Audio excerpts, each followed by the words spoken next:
Chers amis, bonjour à toutes et à tous, j'espère que vous allez bien. Bienvenue sur Crypto, c'est toujours un réel plaisir. Cette vidéo est une vidéo particulière. Elle va mettre en exergue comment est-ce que j'ai pu faire une demande de paiement de 2000 $, soit environ 1 million de francs CFA à l'entreprise ProTrade qui est un fournisseur de liquidités, en l'occurrence une propre firme. Peut-être que vous avez déjà entendu parler. Bien sûr, on va voir comment j'ai réussi à faire le premier retrait, aussi un retrait qui a été invalidé et par la même occasion comment je vais lancer mon troisième retrait. Alors si vous avez déjà entendu parler des propres firmes qui seraient des entreprises où vous allez avoir la possibilité d'avoir des capitaux, vous allez trader, l'entreprise prendra un pourcentage et vous le vôtre, cette vidéo peut être assez intéressante. Je préfère vous avouer et je préfère aussi être franc avec vous sur le fait que je ne suis pas dans les propres firmes depuis. En l'occurrence, je ne suis pas un pro des propres firmes. Bien évidemment, il y a d'autres personnes qui en ont déjà parlé et qui mettent en évidence certaines réalités, par exemple relatives aux vices cachés des propres firmes. Moi, je suis, disons, à la phase expérimentale. Il est vrai que je gère plusieurs comptes du fait de mon expérience en trading. Je suis aussi en train de découvrir pas mal de choses. C'est pas parce que j'ai eu à faire un retrait et que je ferai encore des retraits, des payouts, que ça sous-entend nécessairement que je suis un pro dans les propres firmes. Non, rien à voir de cela. Je vous partage juste mon expérience, ce qui me semble être assez intéressant parce que lorsqu'on parle de trading, il faut aussi mettre certaines réalités relatives au trading et les fournisseurs de liquidités sont des réalités relatives au trading. Donc dans cette vidéo, je vais tout simplement m'appesantir sur ces points. Retrait qui a été effectué, retrait non effectué, les raisons et par la même occasion demande de payout à nouveau. Donc on se retrouve tout de suite après le générique.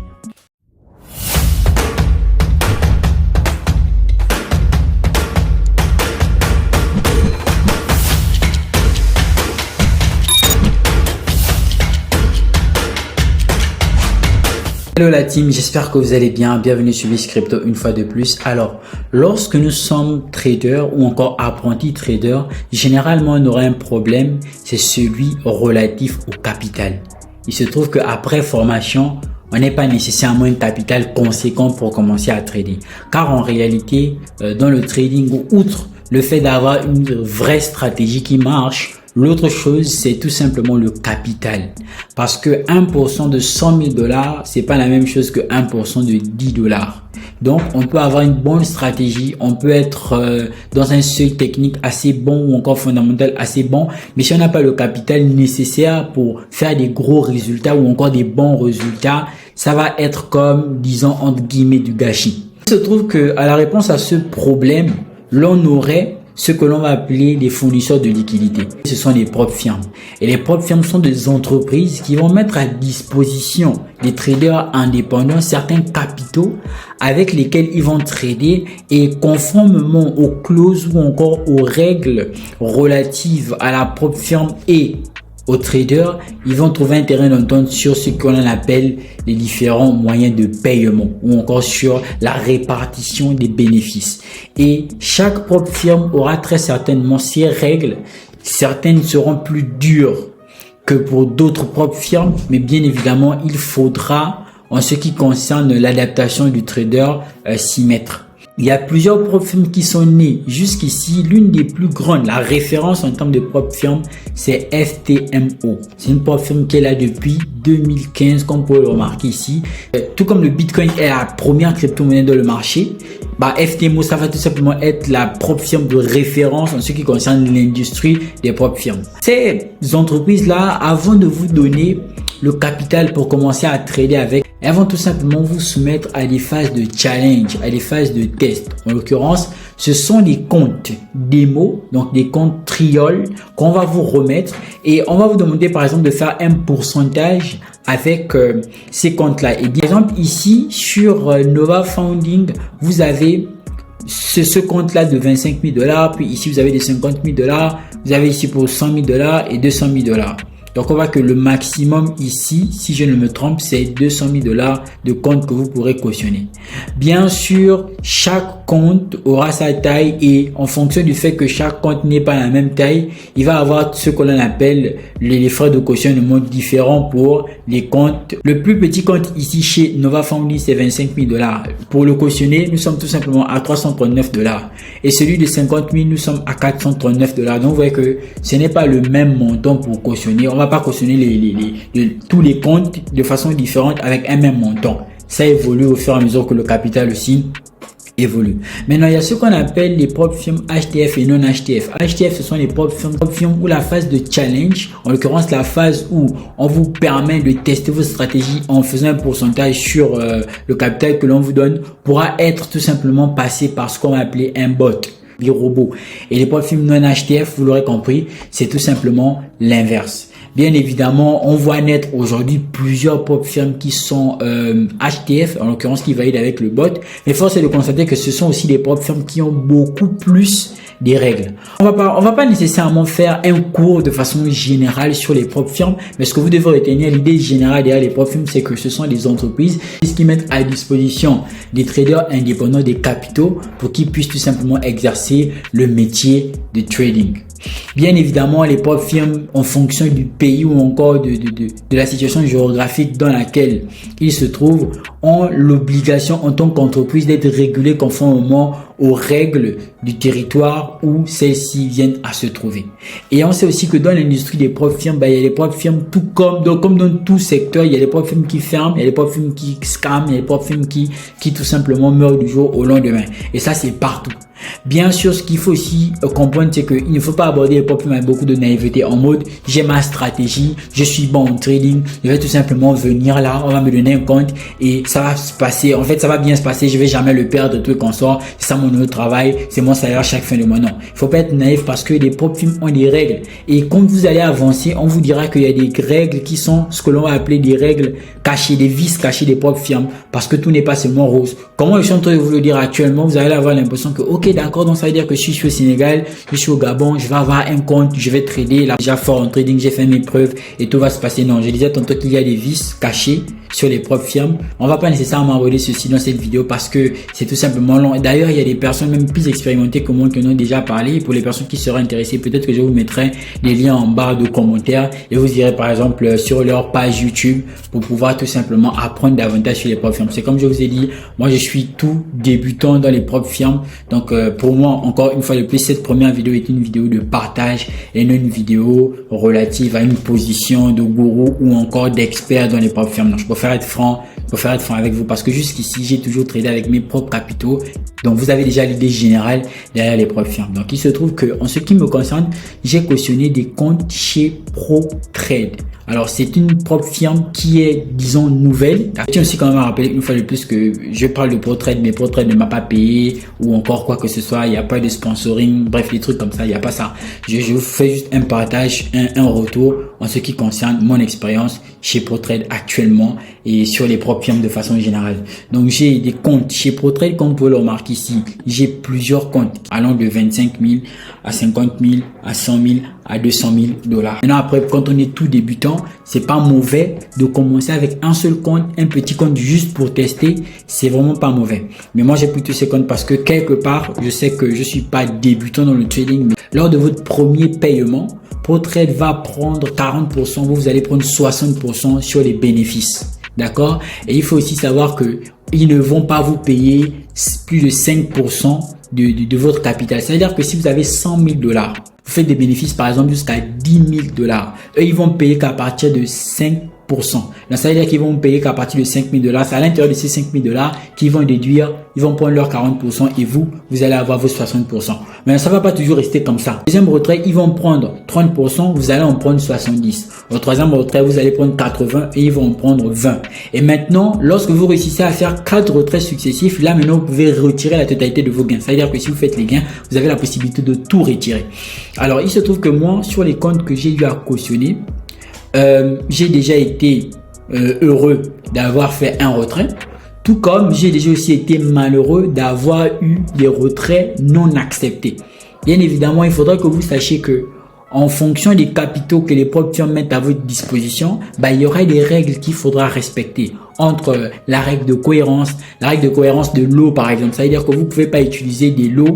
Les lots, en fait, si vous voulez, pour les traders crypto, c'est ce qui s'apparente à des effets de levier. Vous ne pouvez pas utiliser des effets de levier incohérents. Donc, dans la vidéo Je vais tout simplement vous montrer l'erreur qui, moi, a eu à faire en sorte que j'ai eu un retrait au tout début, d'accord, qui soit invalide, et comment est-ce que je me suis rattrapé pour tout simplement faire en sorte que les prochains retraits qui soient lancés deviennent tout simplement, soient acceptés en fonction de la compréhension des règles qui sont cachées. Il y a des gens qui, justement, ne connaissent pas ces règles-là, vont se lancer dans les propres firmes en oubliant carrément les règles.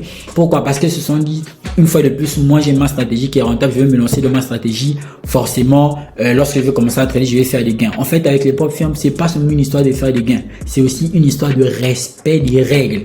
Ces règles-là, très certainement, souvent chez certaines propres firmes, c'est non seulement c'est abusé et souvent ça n'a pas de sens. Mais néanmoins, si vous voulez être payé, vous êtes obligé de respecter ces règles-là.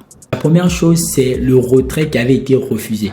Et là, je vais changer de compte parce que ce n'était pas sur ce compte-là. Ce compte-là qui est fini par 48 à la fin, l'autre c'était 24, qui finit par 48 à la fin, que j'ai eu à faire la première demande de paiement qui a été invalide. On va aller dans le Trader History.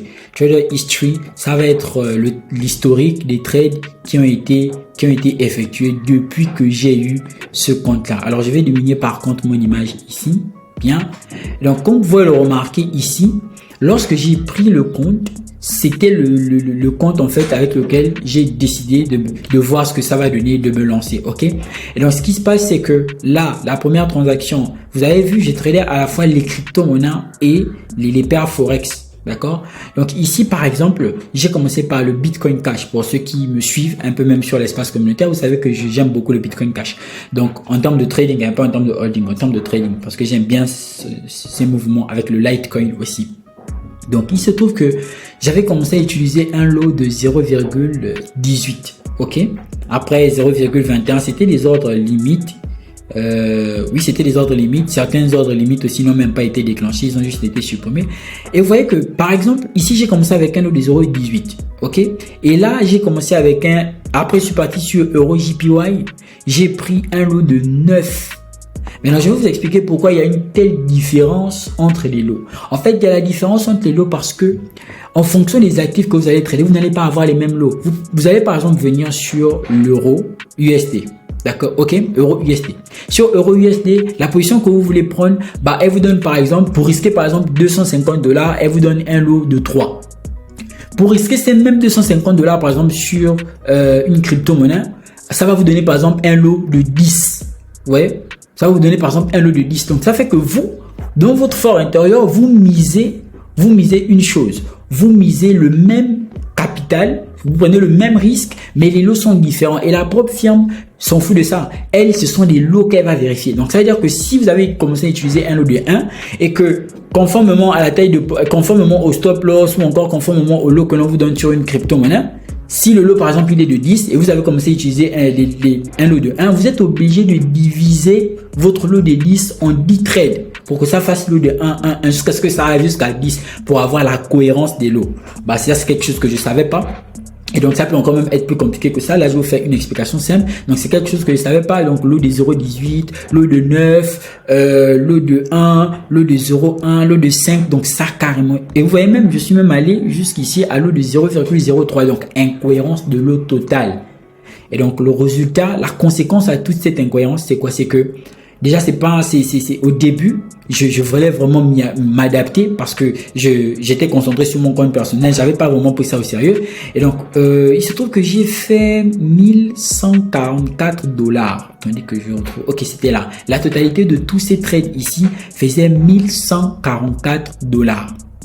Alors, on est arrivé à la phase de retrait. Il faut savoir que lorsque vous commencez à trader, lorsque vous commencez le challenge, vous avez 30 jours. Donc, le retrait se fait à la fin du mois. Donc, 30e ou encore 31e jour, vous lancez la demande de payout.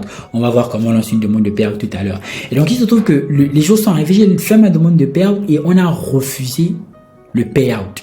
Donc, ils m'ont expliqué ici que mon payout a été refusé tout simplement à cause des lots.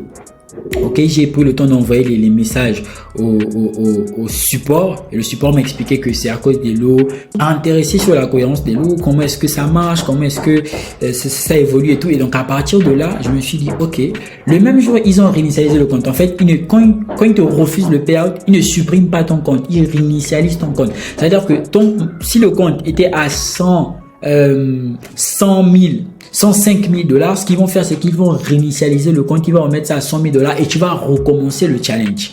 Alors, quand ils réinitialisent le compte, bien évidemment, ils retirent la liquidité qui a été refusée. Donc, ils retirent cette liquidité-là pour initialiser tout simplement ton compte. Et donc, à partir d'ici là, j'ai un nouveau challenge qui commence. D'accord? À partir du 3/5e mois 2024, j'ai un nouveau challenge. Et donc, c'est le même jour, si vous remarquez bien, le 3/5e mois, c'est le jour où ils ont refusé le payout. Et donc, le même jour, moi, j'ai recommencé le challenge. Donc, j'ai recommencé tout simplement à trader. Je me suis dit vite fait, je vais pas perdre de temps. Alors, ce qui se passe, c'est que là, maintenant, je décide maintenant de trader un seul actif, soit le gold, en l'occurrence l'or, XAUUSD. Donc, le gold USD. Donc, je décide seulement de trader de l'or parce que j'aime beaucoup trader de l'or. Vous allez remarquer que la grosse majorité de mes captures que j'envoie, capture d'écran, c'est l'or. Donc, je décide de trader l'or parce que j'ai compris la psychologie de l'or. Je connais comment ça évolue. Le de 1, je sais approximativement combien ça me permet de perdre sur tous mes trades que je viens apprendre. Donc, j'ai décidé de me concentrer uniquement sur un seul actif. Et pour moi, c'est un conseil que je peux donner avec les personnes qui vont trader sur les propres firmes. Allez-y même sur vraiment 3 actifs maximum. Si vous tradez de l'or, euro USD ou encore GBP USD, bref, vous allez choisir vos actifs, mais trader des actifs qui, pas plus de 3 en fait. C'est bien en termes de suivi et en termes de performance, ça va booster vos performances. Et donc, à partir d'ici, j'ai repris le challenge. Alors là, j'ai repris à trader 1000 $, 1200 $. Ici, j'étais en perte. D'accord? 400 $, 400 $. Ensuite, le fait de trader sur mon seul actif, ça a carrément boosté mes performances. Ok? Donc, je suis venu ici. J'ai commencé à enchaîner les trades positifs.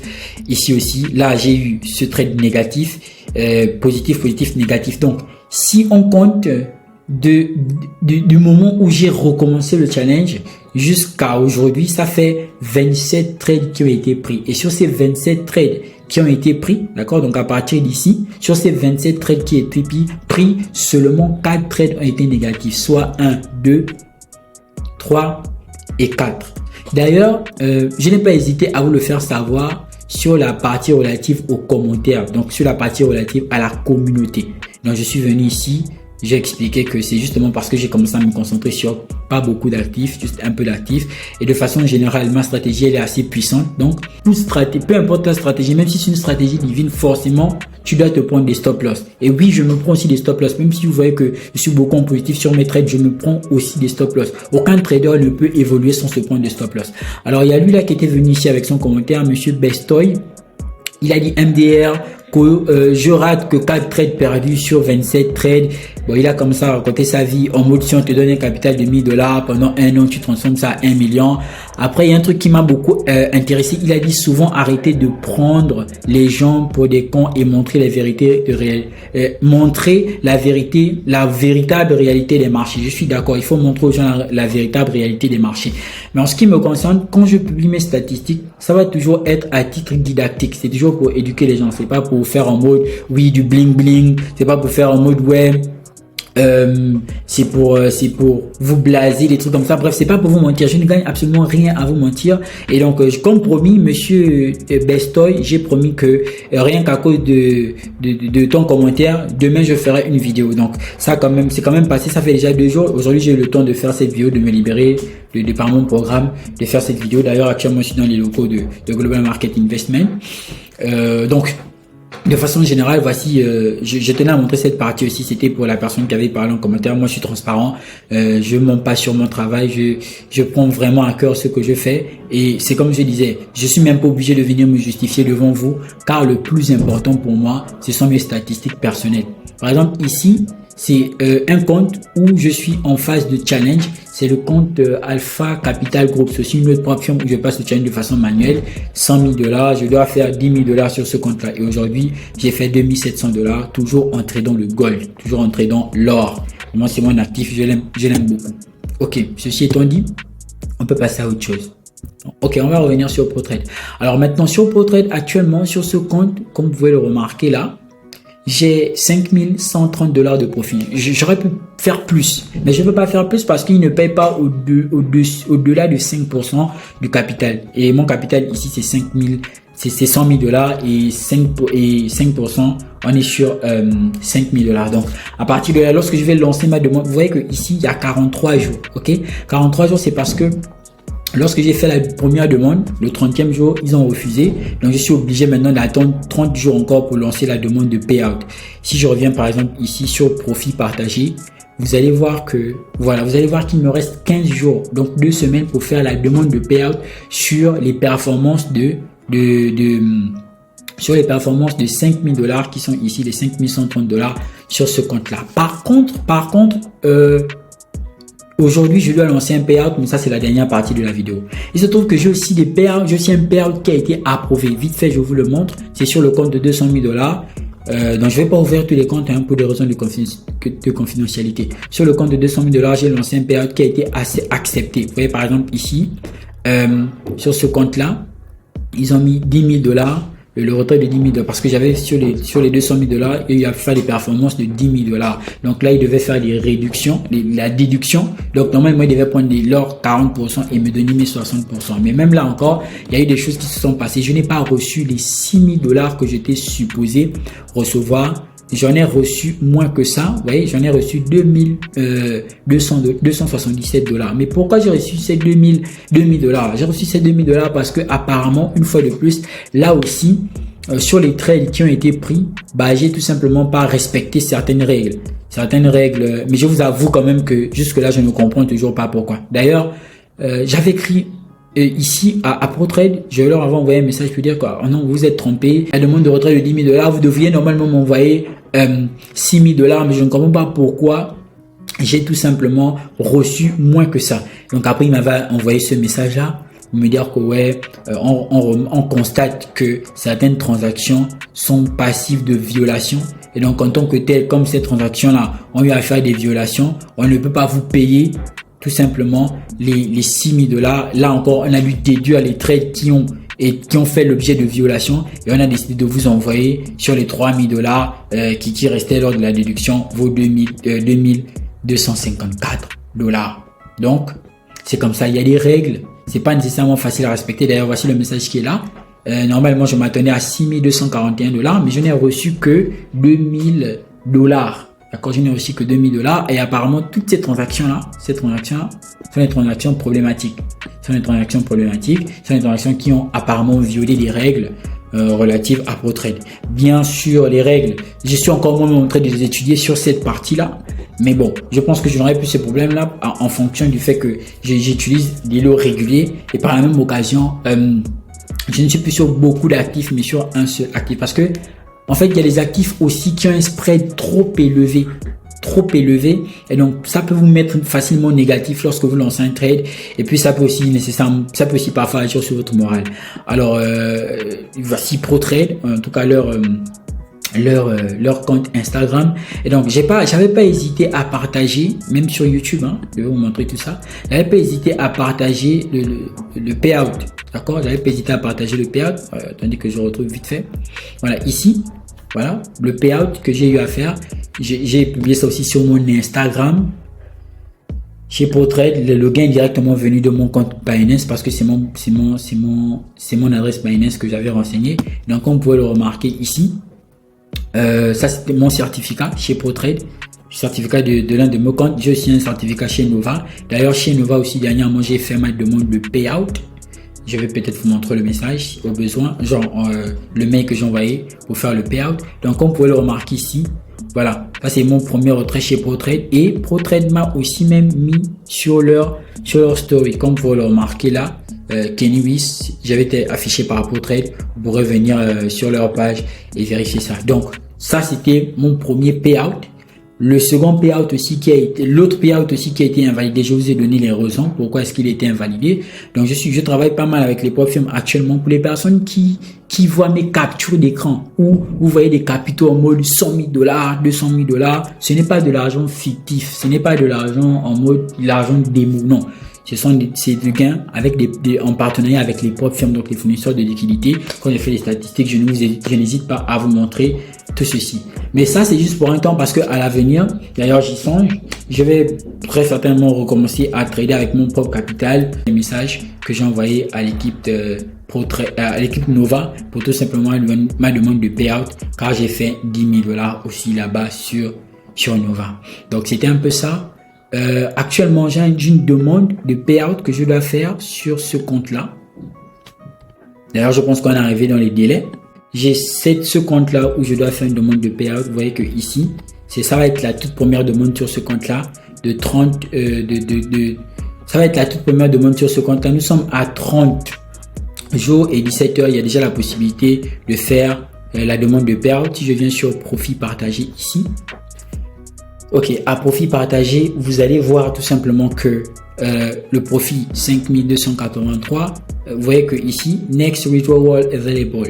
Donc ici, available now, j'ai déjà la possibilité de venir ici appuyer sur demande de payout. Je vais très certainement le faire après avoir terminé le tournage de cette vidéo. Donc, pour les personnes qui justement demandent comment est-ce que ça marche avec les propres firmes, en fait, si vous voulez vous lancer dans les propres firmes, soyez vraiment d'abord outillé. Ayez aussi une stratégie qui marche, soyez vraiment prêt psychologiquement, c'est très important. Et puis bon, prenez ça comme une expérience de façon générale, hein. Et puis ayez un but quand vous voulez vous lancer dans le travail avec les propres firmes. Beaucoup de personnes se plaignent de propres firmes. Il y a aussi des propres firmes qui sont fausses, il y a des propres firmes qui sont très sérieuses. Donc ça va être toi, il va vraiment faire vos propres recherches. Allez-y à fond. Moi, tout ceci, c'est juste une expérience une fois de plus dans ma carrière et dans mon histoire de trading. Alors, je pense que c'est tout ce que j'ai à vous dire pour les personnes qui, une fois de plus, peut-être n'ont pas la possibilité de payer des formations, des trucs comme ça. De toute façon, dans mon lien en bas de la description, vous avez la possibilité de rejoindre le canal Telegram Biscrypto. Stratégie Oracle, Bull Market, à l'intérieur duquel je partage aussi des formations en trading et tout ce qui est en rapport avec l'accompagnement en ce qui concerne votre évolution jusqu'au Bull Market. Donc je pense que pour les personnes qui sont déjà ont commencé à regarder les formations, qu'il s'agisse des formations Price Action, PA, Price Action, tout ce qui aura aussi en rapport avec la SMC et consorts. Donc c'est toujours un réel plaisir. J'espère que cette vidéo va apporter beaucoup de transparence chez certaines personnes. J'espère que cette vidéo permettra de comprendre aujourd'hui l'origine de la grosse taille de mes comptes, l'origine de comprendre aujourd'hui que je ne suis pas un vendeur d'illusions et que je fais cette vidéo certainement lorsque d'autres vidéos relatives encore aux propres films sortiront en fonction de mon évolution, je vous montrerai, car pour moi le plus important c'est d'être crédible. Donc chers amis, on se dit à très bientôt. Bienvenue sur Biscrypto. Peace out.